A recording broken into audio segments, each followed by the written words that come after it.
Caitlin, you good? Katie,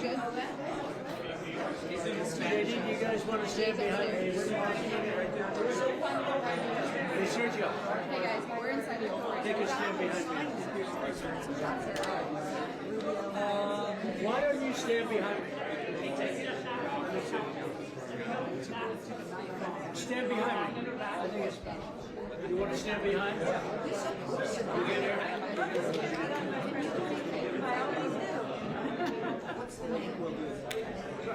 Lindsay, why doesn't everybody stand behind me? It's fine. I trust you all.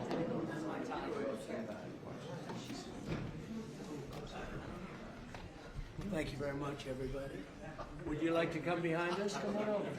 Come on. Don't be shy. Don't be shy.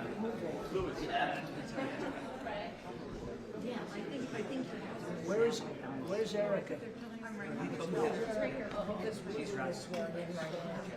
Can I just show you your name is Sweden? Always a producer. You can't be on this side of the press. Okay, so we'll do it. You get behind her. Okay, thank you very much, everybody. You stand in front over here. It goes over there. Okay. Jeanette, stand in front. Judge Janine, Chief Protocol. Thank you. Don't tell Monica. She's a strong leader. She just made television. She's tough, sir. Okay. Thank you very much, everybody. It's an honor to be here for our friend Sergio Gore. Today we're thrilled to be in a swear-in for the next ambassador to India and special envoy to South and Central Asia, which is a big deal, and Sergio will handle it better than anybody could handle it. So I just want to congratulate Sergio. Come here a minute, Sergio.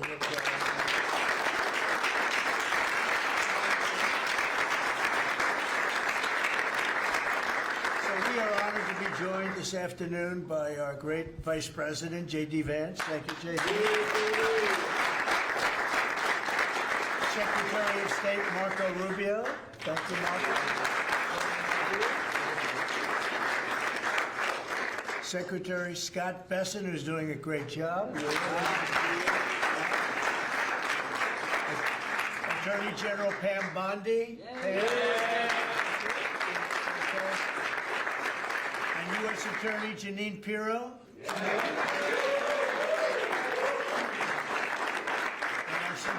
D.C. is a very safe place, Janine, right? Very safe place, so we're going to keep it that way. Yes. Along with Senators Lindsey Graham, Jim Risch, Tommy Tuberville, and Katie Britt. And I will give you an exemption because, you know, they're supposed to be right now in the Senate.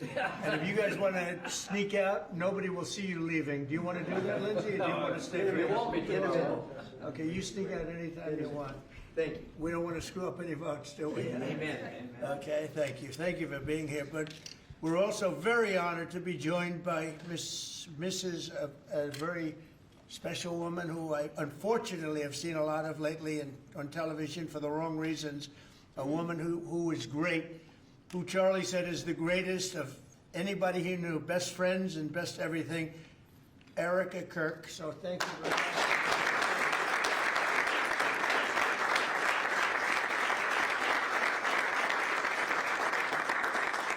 And as Erica knows, another special woman, Laura Ingram. Where's Laura? She's here someplace. Thank you, Laura. And many other true American patriots, great people. 1 year ago, Sergio played a key role in helping us secure the most consequential presidential election victory in the history of our country.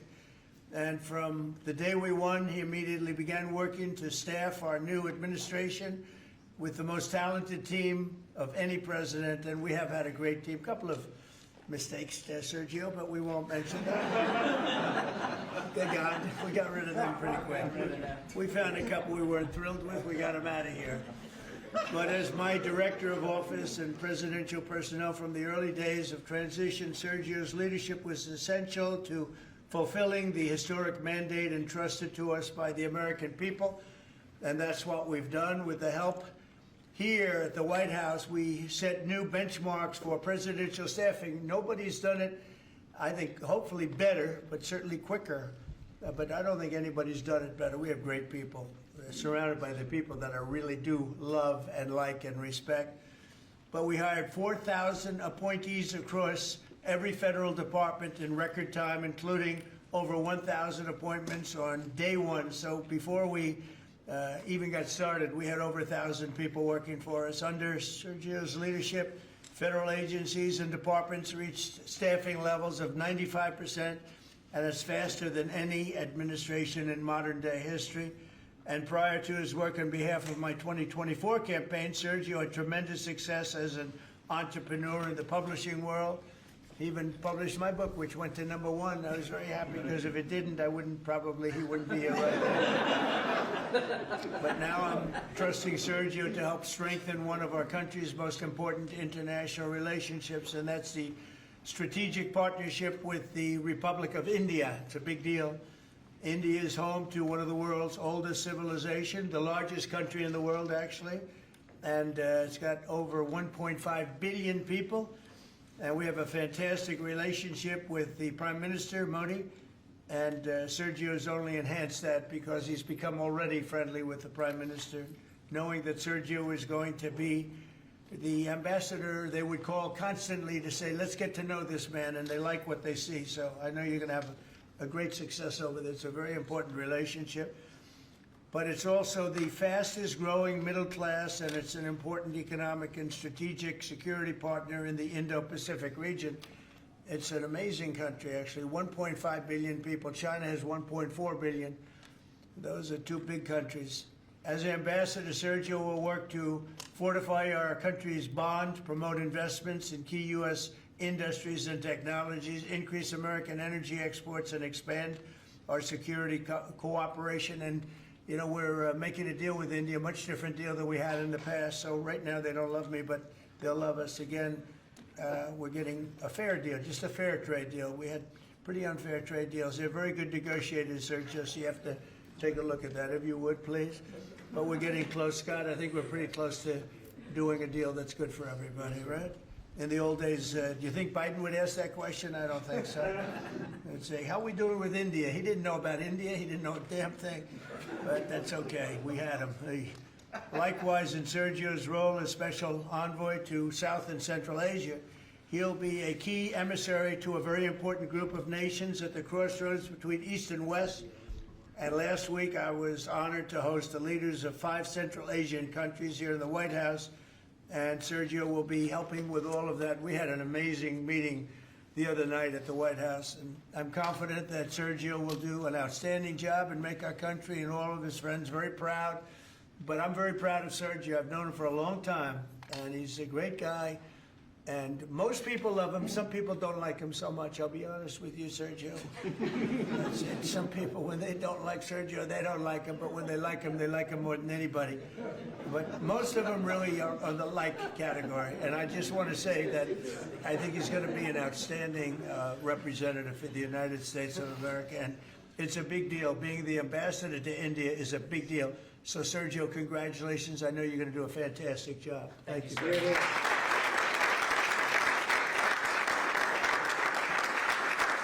Mr. Vice President, will swear in. Okay, swear him in here. Left hand up, right hand up. Thank you. Thank you, Judge. I appreciate the assistance. We have such a crowd here, you'd think we're swearing in a vice president, sir. Okay.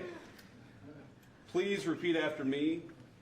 I, Sergio Gore, I, Sergio Gore, do solemnly swear do solemnly swear that I will support and defend the Constitution of the United States that I will support and defend the Constitution of the United States against all enemies, foreign and domestic, against all enemies, foreign and domestic, that I will bear true faith and allegiance to the same, that I will bear true faith and allegiance to the same, that I take this obligation freely that I take this obligation freely without any mental reservation without any mental reservation or purpose of evasion, or purpose of evasion, and that I will well and faithfully and that I will well and faithfully discharge the duties discharge the duties of the office on which I am about to enter. of the office of which I'm about to enter. So help you God. So help me God. Congratulations, Mr.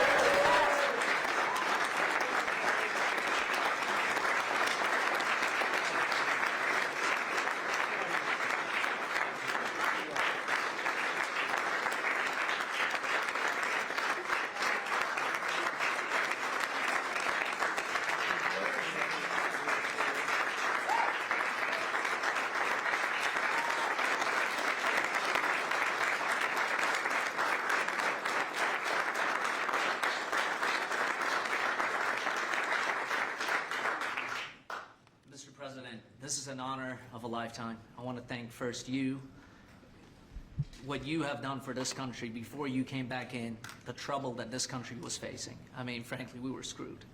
What you have achieved in 10 months has been historic, has surpassed any other presidency, and I fully believe what you will achieve in the next 3 years will never be beaten.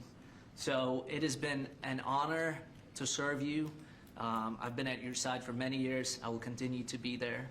And it's just an incredible honor, and I look forward to enhancing the relationship between our two nations. But again, thank you for entrusting me with this position, and I look forward to doing a great job for you. Thank you very much, Sergio.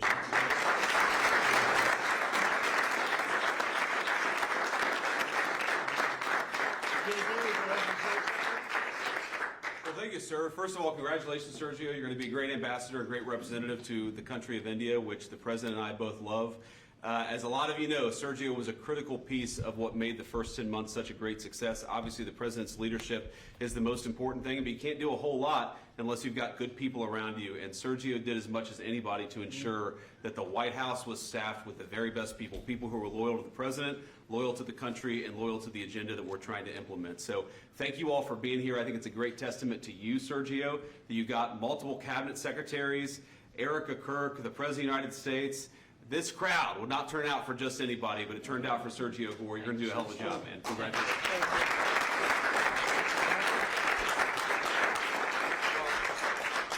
Just to echo what Sergio said, Mr. President, you've done a lot for this country, more than any other president has in such a short period of time. And part of that is putting together a phenomenal team. And I know Sergio was instrumental in helping you achieve that. And so we think you'll do a great job. This is a very impressive collection of people. There are almost 1.5 billion people in the Oval Office right now. But Sergio's going to do a phenomenal job. Those of us who've known him, so many of his friends that are here and family as well that know how hard he works, 24 hours, 7 days a week. And that's what it takes to work in this administration, because of how much you're pushing our country forward around the world and here at home. And we know Sergio will do a great job. So congratulations, Sergio. You're going to do a phenomenal job. Thank you. Thank you. Janine, please. Well, I'm very proud to be here with Sergio. My friend has been my friend for many years. He is someone who is loyal, he is trustworthy, and he works as hard as anyone I know. And Mr. President, there is in this room a group of people who love you, who believe in you, and who are so proud to be in this Oval Office and to be part of this amazing day, because you have changed the course of America. You, and thank you, Sergio, for what you've done. God bless you both. Thank you very much.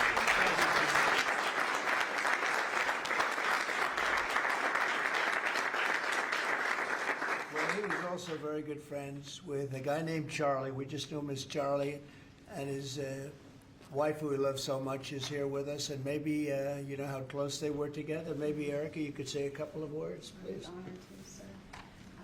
Charlie loved you. It's hard not to get emotional because I know that he would have been the first phone call when he found out that you were going to be taking this position. And the way that I was able to witness the two of you work together for years and to champion and support the president was absolutely humbling to witness. And I am so proud of you. And Charlie is going to be with you every single day. In spirit, and I will be praying for you every day, because I know that this is just the beginning of an incredible opportunity for you. And sir, thank you for allowing Sergio to have this beautiful moment. Thank you very much. Thank you, John. And that man's watching over us right now, right? Okay. Any questions? You mentioned senators that are here, Mr. President. Do you personally approve of the deal that's happening right now on Capitol Hill to end the government Well, it shutdown? depends what deal we're talking about, but if it's a deal I heard about, that's certainly, you know, they want to change the deal a little bit, but I would say so. I think based on everything I'm hearing, they haven't changed anything, and we have support from enough Democrats, and we're going to be opening up our country. It's too bad it was closed, but we'll be opening up our country very quickly. Mr. President, that deal does reverse the mass firings your administration put through during the shutdown. Did you sign off on that, and will you abide by that if this passes? Well, I will be. I'll abide by the deal. The deal is very good. We're not going to be giving $1.5 trillion to people that came in from jails and from, you know, the gangs and drug dealers and all of these others that They wanted to be given health care, which would have hurt our health care system. I hope that we're going to be able to have a health care where Lindsay and I were discussing it, Jim and I were discussing it, and Katie, we discussed it. We want a health care system where we pay the money to the people instead of the insurance companies. And I tell you, we're going to be working on that very hard over the next short period of time, where the people get the money. We're talking about trillions and trillions of dollars, where the people get the money. Yes, please. Syria, the Syria president, sir, could you update us on your meeting? Did you come to any agreements? Say it? With the leader of Syria you Yeah. had earlier, did you come to any agreements today? Well, I've had an agreement with him. He's a very strong leader. He comes from a very tough place, and he's a tough guy. I liked him. I get along with him, the new president of Syria. And we'll do everything we can to make Syria successful, because that's part of the Middle East. We have peace now in the Middle East, first time that anyone can remember that ever happening. And,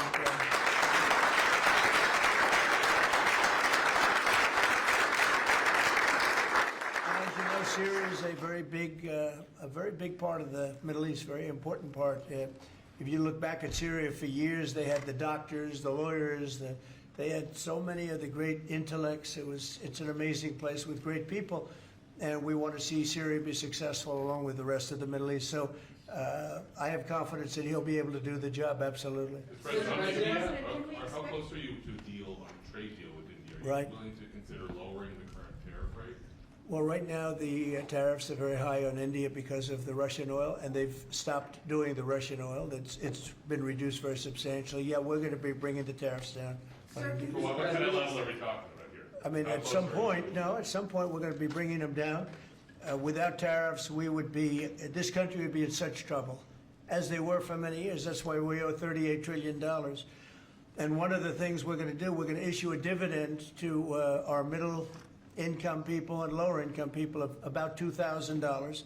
And we're going to use the remaining tariffs to lower our debt. We're going to be lowering our debt, which is a national security thing. So we're doing a lot of good work. And the numbers were reported so incorrectly. The real numbers are trillions of dollars have been taken in or gotten in terms of investment from the tariffs. And so if that were ever reversed, it would be a disaster. Frankly, it would be a national security problem for our country. And nobody thinks it's going to be reversed. I think we had a very good court case. As you know, it's before the Supreme Court right now. But if that were ever reversed, people are saying, oh, it's $1 billion. Some people said, oh, it's $2 billion. Well, that obviously we can handle very easily. But this is trillions of dollars we're talking about in terms of the tariff income and all the investment income that's come into our country. We have more than, I would say right now, more than $18 trillion. The biggest number ever is a tiny fraction of that for any country. China, the United States, the biggest number ever. If you look at the past administration, Biden, he did less than $1 trillion in 4 years. We're over 18 trillion. By the time my first year ends, we're going to have over $20 trillion of investment coming into the United States. It's unheard of. We have AI factories. We're leading China by a lot. We have cars and car plants coming in by more than we've ever had built before. All of that would go away if we lose the tariff case. So all of it would go away. So they're not giving the right numbers. It would be an economic disaster. It would be a national security disaster if we lost the case in the Supreme Court. Daniel? President, back to that tariff Yes. rebate, this is an idea you've been talking about for months. This is going to directly, Yeah. positively impact millions of Americans. Why was this important for you to do, and when can Americans expect that? So I've been talking about it for a long time, the dividend to people that, have suffered under the Biden administration. So Biden had the highest inflation in history, and we now are at a very low point. We're going to be hitting 1.5% pretty soon. So we're at a low point, and he was a high point. We did that. Food prices are way down. It's all coming down. And the biggest decrease, of course, is energy. And, as goes energy, goes everything else. Because when energy comes down, the oil, the electric, I think you're going to see $2 gasoline or something very close to that. In fact, we're already in the twos, but I think you're going to be seeing very soon $2 gasoline. That's like the equivalent of a massive tax cut. But in addition to that, the great big beautiful bill gives you a very, very big tax cut. And then you have no tax on tips, no tax on Social Security, and no tax on overtime for the middle income and for even frankly anybody. But you have no tax, and the no tax on tips has turned out to be a tremendous thing. But when you think no tax on tips, no tax on overtime, and no tax on Social Security for our seniors, it's the great big beautiful bill, which has been mischaracterized, but now people they don't want to talk about it because it's so good, the enemy, because it's so good for everybody. It's the greatest piece of legislation ever passed in the history of our country in terms of size. And hence they call it the big beautiful bill, or the one big beautiful, I call it the great big beautiful bill. It's an amazing bill for the middle class. It's an amazing bill for jobs. We've never passed anything like it. And in my first administration, so we had the greatest economy. Everything was good, but we're really outdoing it this time because we have investments coming in largely because of tariffs. And I think because of November 5th, the election result. But we have investments coming in like we've never had before. The deal in the shutdown, Mr. President, includes Please, behind you. Caitlin, behind you. Thank you, Caitlin. On Syria, can we expect an announcement on a pact between Syria and Israel, or an announcement on them joining the anti-ISIS? Yeah, you can expect some announcements on Syria. We want to see Syria become a country that's very successful, and I think this leader can do it. I really do. I think this leader can do it. And people said he's had a rough past. We've all had rough pasts, but he has had a rough past. And I think, frankly, if you didn't have a rough past, you wouldn't have a chance. He gets along very well with Turkey, with President Erdogan, who's a great leader. Erdogan's a great leader, and very much in favor of what's happening in Syria. We have to make Syria work. Syria is a big part of the Middle East, and I will tell you, I think it is working and really well. We're working also with Israel on getting along with Syria, getting along with everybody, and that's working amazingly. As you know, Hamas has given us back numerous bodies. It sounds pretty gruesome, but it's something the parents want more than if their son had been living. Hard to believe. I've seen all of the parents, so many of the parents, and getting back the body of their son, their dead son, is as vital to them, as important to them, as if the boy was was alive. And as you know, over the last 4 or 5 days, we've gotten a lot of the additional bodies that they said they were going to. They've worked very hard to do that. So we have peace in the Middle East. It's a great thing, and nobody's ever seen anything quite like it. After your meeting with the Syrian president today, Switzerland, Mr. you President. posted last week about your talks with Switzerland. We're reporting that you're near a deal that would lower their rates. With Switzerland? Yeah. We're working on a deal to get their tariffs a little bit lower because. 15% is what we're doing. No, I haven't said any number, but we're going to be working on something to help Switzerland along. We hit Switzerland very hard. We want Switzerland to remain successful, and we're a part of Switzerland in the sense that they've been a very good ally. Yeah, we're working on them and some others, and we're working on others to increase them a little bit too. How close is it to Switzerland? Switzerland? What, do you have something to do with Switzerland? He wants to buy a watch. He wants to buy a watch. He wants to buy a nice watch. He wants to buy a nice Rolex, right? We'll give Rolex some publicity because Rolex has they've been very nice, Now, look, it's a beautiful country. It's a small country, but economically very big. So we're working on something. After Caitlin? your meeting with the Syrian president earlier today, Marjorie Taylor Greene, who is a big ally of yours, said that she would rather see you focused on nonstop domestic policy meetings here at the White House instead of nonstop foreign policy meetings. What's your response to her saying that, and also saying that grocery prices are up and not down, as you've said? Yeah, so I don't know what happened to Marjorie. She's a nice woman, but I don't know what happened. She's lost her way, I think. But I have to view the presidency as a worldwide situation, not locally. I mean, we could have a world that's on fire where wars come to our shores very easily if you had a bad president. We had a horrible president, and we ended up with Russia, Ukraine, and we ended up with other disasters, too. Don't forget, I put out 8 wars, 9 to come. I think I'll get the other one taken care of, but I put out 8 wars. And look at the damage that Russia, Ukraine has done to us as a country. I mean, we spent $350 billion. We're not spending any money anymore. Now they pay us through NATO. I got NATO to go from 2% to 5%. Well, that's very important. When you're president, you really sort of have to watch over the world because you're going to be dragged into it otherwise. You're going to be dragged into a world war. I think if I weren't president, first of all, that war would have never happened if I was president. And if I weren't president, that war could have led to World War III. It won't. It's not going to anymore. But when I first got in, I said, wow, this situation could lead to World War III. And I got NATO together. I got everybody together. But with all of that, I passed a great, big, beautiful bill, which is the biggest tax cuts in the history of our country. So when somebody like Marjorie Taylor Greene, who's now catering to the other side, I don't know what, I guess she's, got some kind of an act going, but I'm surprised at her. But when somebody like Marjorie goes over and starts making statements like that, it shows she doesn't know. I don't devote a lot of my time. Let me give you another example. China. China was going to hit us with rare earth. Now, everybody says, what does that mean? Magnets. If China refused to give magnets, because they have a monopoly on magnets, because they were allowed to happen over a 32-year period, there wouldn't be a car made in the entire world. There wouldn't be a radio. There wouldn't be a television. There wouldn't be internet. There wouldn't be anything because magnets are such a part. Now, nobody knows what magnets are, and not overly sophisticated, but to build a magnet system would take 2 years. So if I weren't able to say to China, look, if you're going to do that to us, we're going to charge you 158% tariff. It was 100% on top of 58%. And China called up immediately and said, we will make peace. And we made peace. We made a great deal. We made an unbelievable deal. China's paying tariffs to the United States, not the United States paying tariffs to China, which has always been the way it was. Nobody can believe these deals. But so when somebody makes a statement about he's devoting time to the world, well, the world is the United States, because if the world's in trouble or if the world is ripping us off, the world was ripping us off before I came here.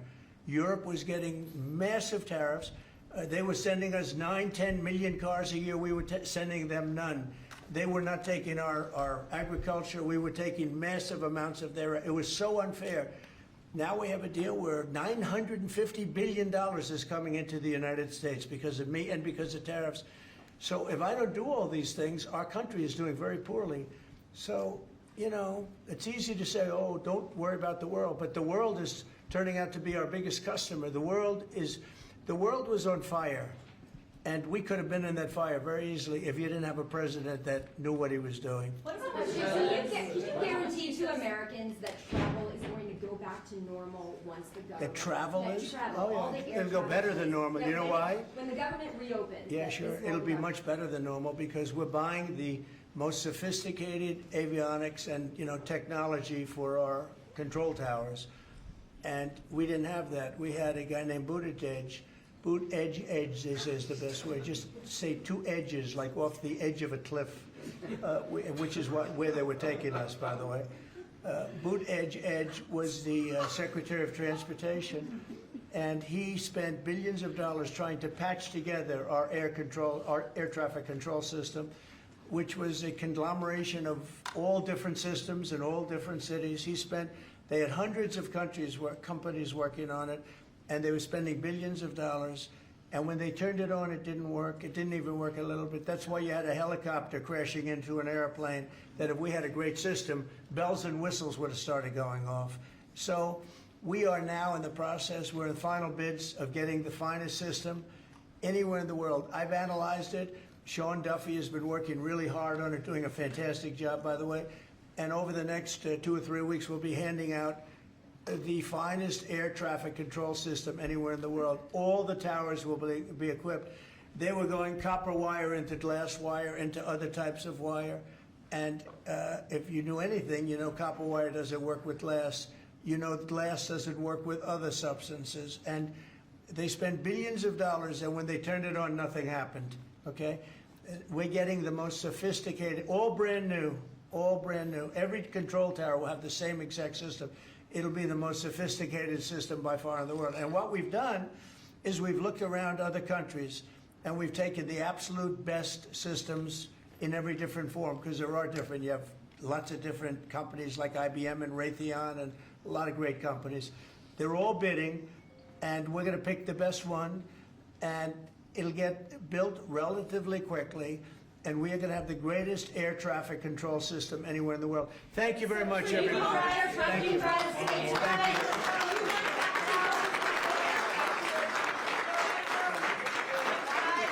Let's go. Start moving. Thank you all. Thank you, press. Thank you, press. Let's go. Thank you, press. Let's go. Thank you. Thank you, press. Why don't you part of Julia? Thank you, press. Thank you, press.